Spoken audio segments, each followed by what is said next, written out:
Now we move on to human body, and I have taken up the topic of movements. Actually, movements, you have to go through different types of joints. Here I have written the different types of joints that are present in the human body. The first one is ball and socket joint. Ball and socket joint actually allows movement in all directions, like arm and shoulder. Pivotal joint, another type of joint, is that helps the movement in forward and backward direction, like that of the neck and the head. The next one is the hinge joint. Here you cannot move in all directions or forward and backward, but it allows movement in back and forth direction. It is like the opening and closing of a door. So it is also like the back and forth movement present in the human body, and that is the elbow joint here which is present. The next one is the fixed joint. It is also one of the type of the joints, but it is fixed, so we cannot move it. But it provides a lot of support, and it is one of the type of joints. Joints are actually places where two parts of the body are joined. We can move only those points of joints where the bones meet. We cannot move other type of bones. We can only move those bones which meet each other or which have some meeting points. So skeleton, I must say, what is skeleton? Skeleton actually is the framework of body made of bones, and it provides shape to the body, and I can say that it provides armor. So it is actually provides shape to the body,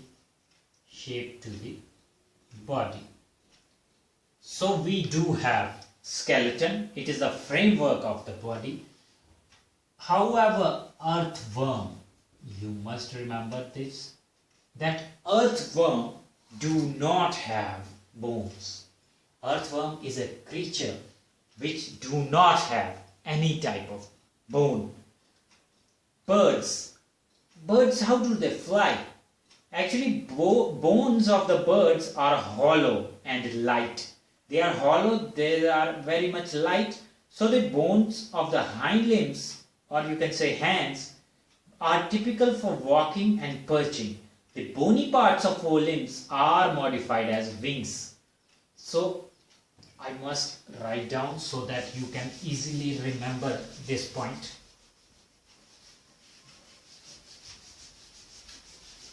For birds, it may be asked, you cannot guess what can be asked or what cannot be. So I must write down here, for birds, bones are hollow and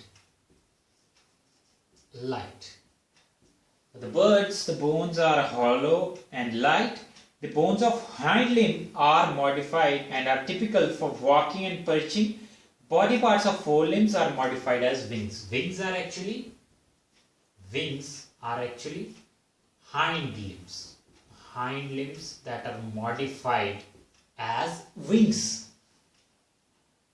Okay, so the shoulder bones are strong, the breast bones are modified to hold muscles of flight which are used to move the wings up and down. Shoulder bones quite strong. And the breastbone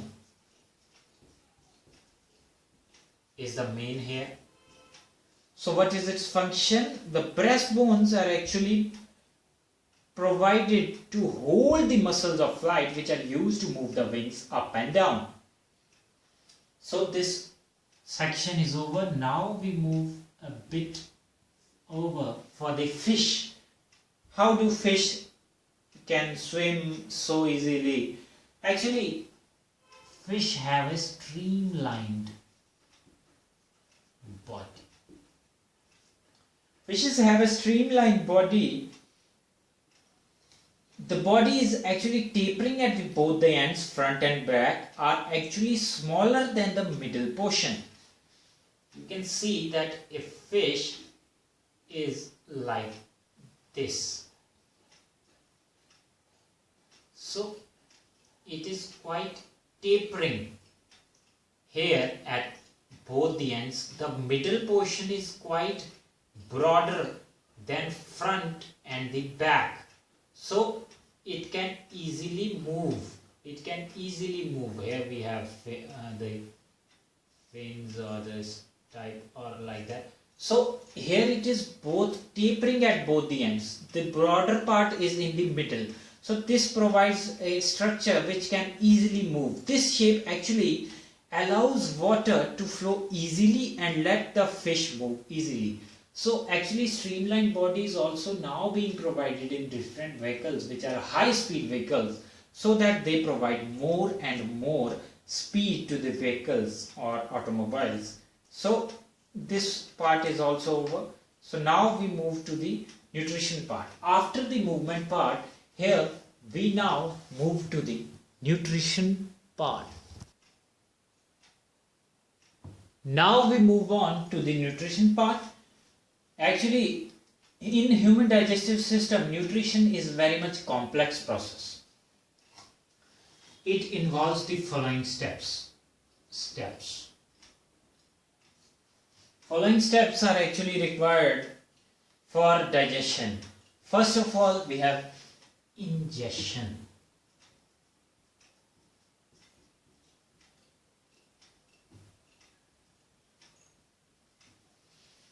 Then we have digestion.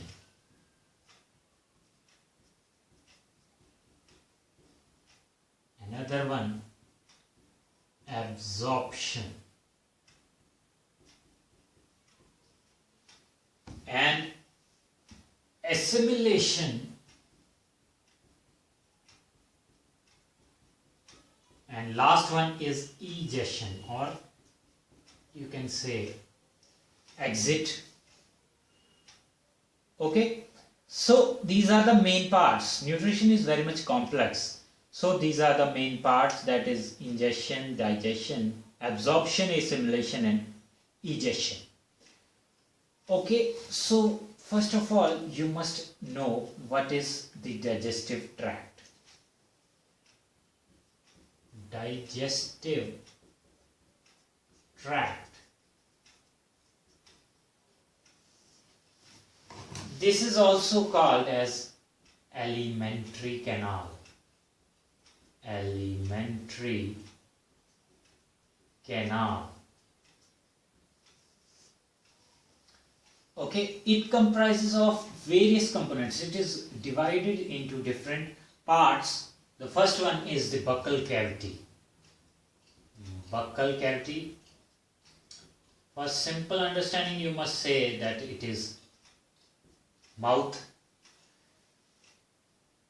Then is the food pipe. Food pipe.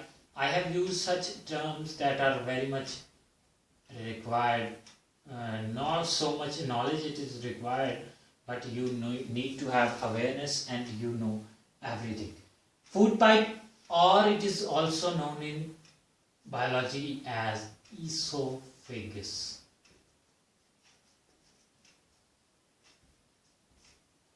The third one, stomach.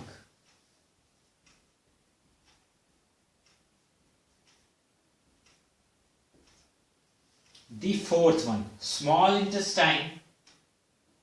Small intestine. And fifth, large intestine. I will write down large intestine. And the last one is the anus. This is the composition, or you can say the different compartments of alimentary canal or the digestive tract.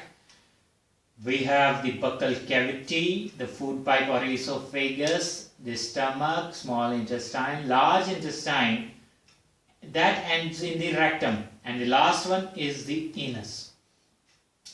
The digestive tract and the associated glands together constitute the digestive system. There are many saliva, pancreas, etc. that are required for digestion.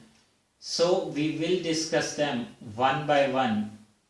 Actually, saliva is salivary amylase. What is saliva? It has been asked in different exams many times.